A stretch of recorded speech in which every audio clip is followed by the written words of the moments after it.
Welcome to the Deep Dive. Today we're digging into a moment that really just completely reshaped pop music. It's something many of us lived through, but maybe we didn't fully appreciate, how massive the impact was at the time.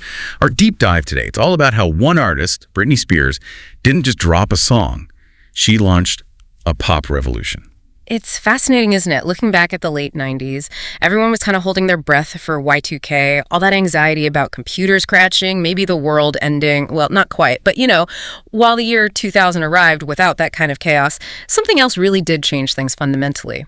And that was Britney Spears' first single. As Nora Princiotti talks about in her book Hit Girls, which is a great source for this, Britney, she basically kicked off a whole new era, an era whose sound we still hear traces of today. Right, you mentioned that Y2K vibe, but what did music actually sound like just before she hit the scene? Because I remember it feeling, a bit bland maybe. Radio felt dominated by grunge, like Nirvana. Great bands, powerful stuff, but often kind of sad, And pop radio itself, like Z100 in New York back then, seemed like it was losing listeners, playing sort of boring alt-rock tunes, lots of gloomy guitars. There was definitely a gap. Oh, the doldrums is a good way to put it. You're totally spot on. The music industry was really lacking that fresh, exciting energy. Radio stations needed hits, and their numbers showed it. Now, you had groups like the Spice Girls making waves in '97 with Wannabe, and they were huge. I mean, meeting Nelson Mandela, that's massive. Yeah, it's pretty big. But their vibe, it was very, very young. It didn't necessarily hold on to older audiences for that long. Music really needed something new, a different direction, a spark. Okay, so the scene is set. Stagnation, a need for something new. When exactly did this explosion happen? When did we first hear that track? September 29th, 1998. That's the bait. A 16-year-old from Louisiana releases Baby One More Time. And it wasn't just a song release. It was, a moment. Like a musical lightning bolt, honestly. Instantly catchy. Instantly. Britney's voice itself was different. It had this raspy, cool quality, made the song feel super fun, but also, a little bit grown up. And that hook, oh, baby, baby. And you heard it everywhere. School buses, grocery stores, everywhere. You couldn't escape it. Exactly. It just instantly created this new space in pop music. And the guy behind the sound, the producer, Max Martin, now a legend. What was his deal, this melodic math thing people talk about? How did he make things so catchy? He's kind of a wizard, right? But what's really interesting about Hit Me Baby One More Time, it wasn't actually written for Britney at first. No kidding. Nope. It was offered to TLC, believe it or not, and the Backstreet Boys too. And they both turned it down. Apparently they thought the lyrics were just too weird. Weird? Well, here's the twist. Max Martin's Swedish. Right. And there was a bit of a language barrier. He thought, hit me baby one more time, basically meant, call me back, like hit me up on the phone. Oh, wow. That's amazing. A total misunderstanding that created pop history. Pretty much. And Britney heard it and she just instantly got the vibe, loved it. She was apparently so committed, she stayed up all night before the recording session to make her voice sound extra husky. She was inspired by the sound of Tainted Love. That's dedication. It totally paid off. The song went to #1 in, over 20 countries? It was just massive right out of the gate. Okay, so the song's a phenomenon. But then there's the video that felt like another level entirely, a visual revolution almost. How much of that came from Britney herself? A surprising amount, actually. That's what's so cool about it. The director initially pitched this kind of goofy superhero theme, like Power Rangers or something. Seriously, Power Rangers. Yeah.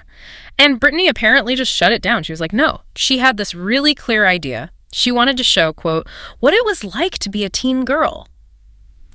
Just hanging out at school, dancing with your friends, feeling good, feeling confident. And the outfit. Iconic. Totally her idea. Tying up the shirt, showing the midriff. It was very trendy then, kind of like the crop tops you see everywhere now. Sure, some adults were like, whoa, a bit controversial.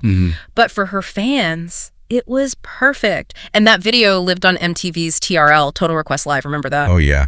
Huge. Fans voted for it constantly. It was just the video. So she wasn't just another teen pop act. She actually changed the definition of it. Like you said, before her, teen pop felt maybe a bit disposable, something you grew out of fast. Yeah. But Britney managed to mix that kid-friendly energy with something, edgier, more grown-up. Yeah. What was it about that specific blend? That blend was the key, really. It let her connect with older audiences, too, which honestly made her a much bigger deal than any boy band at that moment. Bigger than the boy bands. Wow. Yeah. And her first album, Baby One More Time, which came out January '99, It sold millions upon millions. By the end of 1999, she was literally the best-selling artist in the world. That's incredible. And think about what that meant for the industry. This is pre-streaming, pre-digital, everything, really. People were going to Tower Records, buying the actual CD. Right. Physical copies? Her massive sales showed the record labels loud and clear. Pop music wasn't just back. It was potentially bigger and more profitable than ever. That financial proof. It directly led to investment in other pop acts. Stars like Christina Aguilera, Mandy Moore. They definitely benefited from the door Britney kicked open. But it wasn't all smooth sailing, right? Revolutions usually face some pushback. That bold look, especially, definitely stirred things up. Yeah. How did she handle that early controversy? Yeah, it definitely wasn't without its challenges. That 1999 Rolling Stone cover. Oh, yeah, the one with the Teletubby. That's the one. Posing on the bed, it caused a huge stir. A lot of the headlines started focusing way more on her clothes, her image, than her actual talent, which was immense. Typical. But, despite all that noise, Britney just kept shining.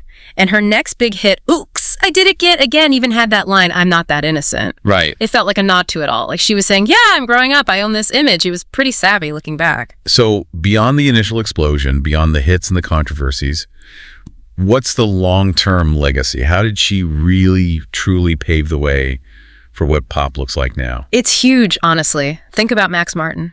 Because Britney's stuff was such a smash, he became the go-to guy. Yeah. He went on to write massive hits for Taylor Swift, Katy Perry, Ariana Grande.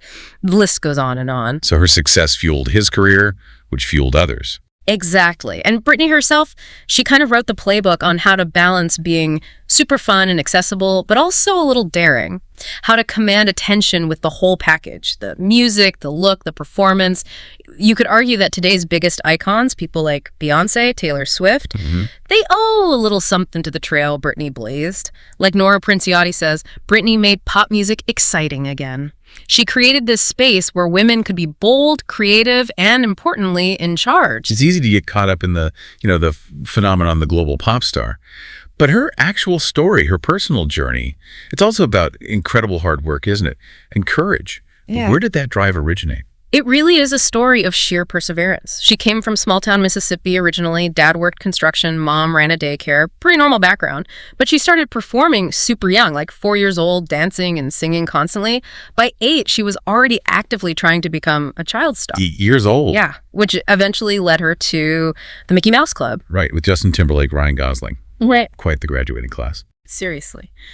But when that show ended, she didn't just fade away. She kept pushing, kept chasing the dream, found a lawyer who knew people connected to the Backstreet Boys. And that connection is what eventually got her the meeting in Sweden with Max Martin. Wow, so it was really about persistence. Absolutely. And through all the craziness that followed, she really tried to stay true to herself, which I think resonated. She showed a generation of girls that it's okay to be confident, to express yourself, even when everyone's watching and judging. And it's amazing how relevant she still is. It's not just nostalgia. Like you see her songs everywhere on TikTok now, new generations discovering Toxic or Gimme More and Brew. And then her memoir in 2023, The Woman in Me, letting her tell her own story, finally in her own words. It adds another whole dimension. Absolutely. Britney didn't just make music. She created a whole cultural moment, a vibe that's definitely still alive. She changed an industry, inspired millions. And her story, it really reminds us that stardom isn't only about raw talent or having catchy songs. It's also about facing down intense criticism, trying to stay authentic through it all. And proving that sometimes, the biggest changes, the biggest revolutions, they can start with just one person making a single bold move. It makes you think, doesn't it? What does it really mean to own your vision, especially when the whole world has an opinion? That is a fantastic question to leave our listeners with. We hope this deep dive gave you some new perspective on Britney's incredible impact and maybe spark some curiosity about how artists can truly shift the cultural landscape. Thanks for diving deep with us today.